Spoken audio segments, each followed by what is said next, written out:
Students, आज हम बात करेंगे graphical representation of direct proportion की। मतलब डायरेक्ट प्रोपोर्शन हम इसलिए कहते हैं कि अगर हम एक ऐसा सिस्टम में आ जाएं जिसमें एक क्वांटिटी के इंक्रीज करने से दूसरी क्वांटिटी में इंक्रीज आ रहा हो, लेकिन जो रेशियो है वो बराबर है। मतलब मैं यूं बात कर रहा हूं कि अगर मैं इस तरह से चले, मैं यूं बात करता हूं कि अगर ए ओवर बी, ठीक है, ए ओवर बी एक रेशियो है हमारे पास और ये सी ओवर डी के बराबर हो, ठीक है, तो ये प्रोपोर्शन की कंडीशन होती है कि दो रेशियो बराबर हो। अब डायरेक्ट प्रोपोर्शन में ये होता है कि आपकी जो रेशियो है वो कांस्टेंट रहती है। मतलब एक गाड़ी है, एक कार है जो एक ही यूनिफॉर्म स्पीड से मूव कर रही है, ठीक है, तो उसकी जो वेलोसिटी में, मतलब उसकी वेलोसिटी जो कि उसमें चेंज नहीं आ रही, ठीक है, मैं यूं कह सकता हूं कि पहले 10 मीटर का फासला उसने 5 सेकंड में तय किया, ठीक है, फिर वो 20 मीटर का फासला कितने सेकंड में तय कर रही है जी, वो 4 सेकंड में, ठीक है, सॉरी वो कितने सेकंड में करेगी, वो 10 सेकंड में, 10 सेकंड में तय कर रही है। मतलब जो रेट आएगा हमारा, जो स्पीड आएगी वो कांस्टेंट आएगी। वो क्या आएगी जी,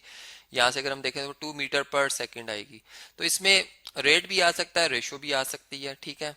मतलब इसमें कांस्टेंट वैल्यू आनी चाहिए प्रोपोर्शन के लिए, कि जब आप दो क्वांटिटीज में रेशो ले रहे हैं या उनको डिवाइड करें तो एक कांस्टेंट नंबर आना चाहिए। अब हम इसी बात को ग्राफिकली कैसे रिप्रेजेंट कर सकते हैं। मतलब देखें, यहाँ पर अर्निंग है, ये हमारे पास 3 कैटेगरी हैं, ठीक है।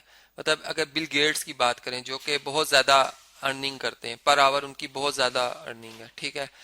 एक लॉयर जो है उसकी अर्निंग, और एक प्लम्बर की अर्निंग, और एक बंदा जो कि अभी न्यू न्यू बिजनेस में अप्लाई, या एक नया, हम यूँ कह सकते हैं एक मजदूर की जो अर्निंग है। अब आवर्स, मजदूर भी 1 घंटा वर्क करता है, ठीक है, या चले हम 40-40 घंटे के हवाले से बात कर लेते हैं, ठीक है।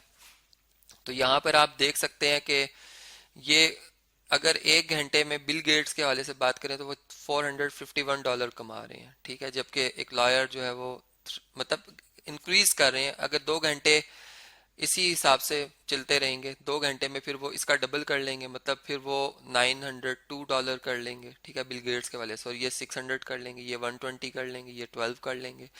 तो है सारी डायरेक्ट प्रोपोर्शंस। मतलब डायरेक्ट प्रोपोर्शन में एक बात है कि जो आपका ग्राफ है वो रीजन से पास करता है, ठीक है, ओरिजिन से स्टार्ट लेते हैं हम। या अगर कोई ऐसे वेरिएबल हैं जो कि नेगेटिव में भी एग्जिस्ट करते हैं इस तरह से, ठीक है, कि वो नेगेटिव में भी आ सकती है उनकी पॉसिबिलिटी, तो वो तो जो लाइन गुजरेगी वो रीजन से लाजमी गुजरेगी, ठीक है। ये डायरेक्ट प्रोपोर्शन की एक पहचान है। ग्राफिकली हम कैसे पहचान सकते हैं, तो ये देख सकते हैं। अब ये हम इसमें ये कह सकते हैं कि डायरेक्टली प्रोपोर्शन सारे हैं, लेकिन जिसमें वेरिएशन बहुत ज्यादा है, तब बहुत ज्यादा वो तेजी से चल रहे हैं, मूव कर रहे हैं, वो बिल गेट्स हैं। वो आप देख सकते हैं कि उनका ग्राफ भी सबसे, मतलब इसमें इसकी स्लोप भी हमें नजर आ रही है, जिसे ग्रेडियंट कहते हैं।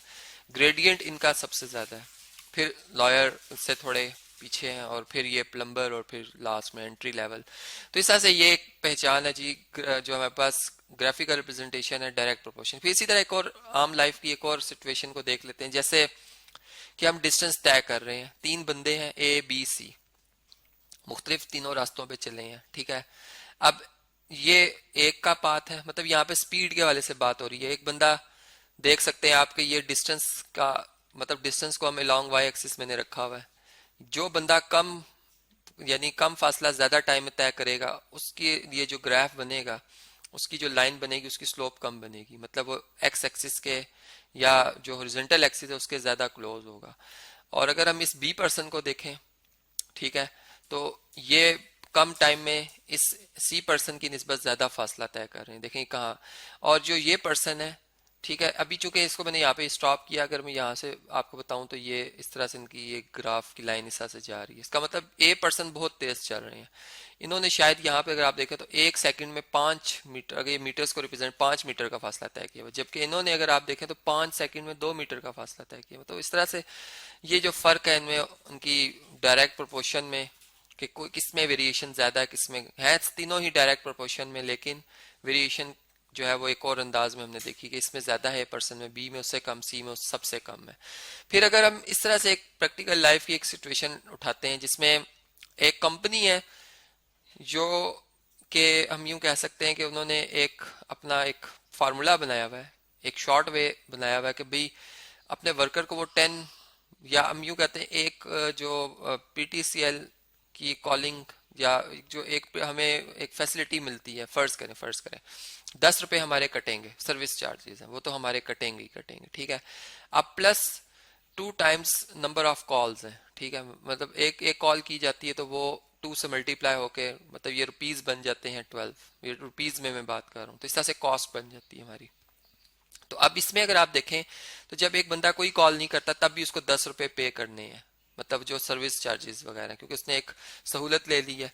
तो अब इसका अगर हम ग्राफ बनाते हैं तो यहाँ से तो डायरेक्ट प्रोपोर्शन बनती चली जाती है, मतलब एक बंदा अगर एक नंबर ऑफ कॉल्स को हम बढ़ाते जाएंगे जो कि एक डिस्क्रीट वेरिएबल के शक्ल में है, ठीक है, मतलब 1 है 2 है, 2 बंदे तो 2 होगा, 3 है तो 3, ऐसा इंक्रीज कर रहा है लेकिन ओरिजिन से पास नहीं करेगा, तो इसको हम कहेंगे कि ये जो है डायरेक्ट प्रोपोर्शन नहीं है। तो इस तरह से हमने जो आज ये पहचान की कि ग्राफिकली डायरेक्ट प्रोपोर्शन को कैसे एकदम देखते ही पहचाना जा सकता है कि ये ग्राफ जो है डायरेक्ट प्रोपोर्शन का है या नहीं।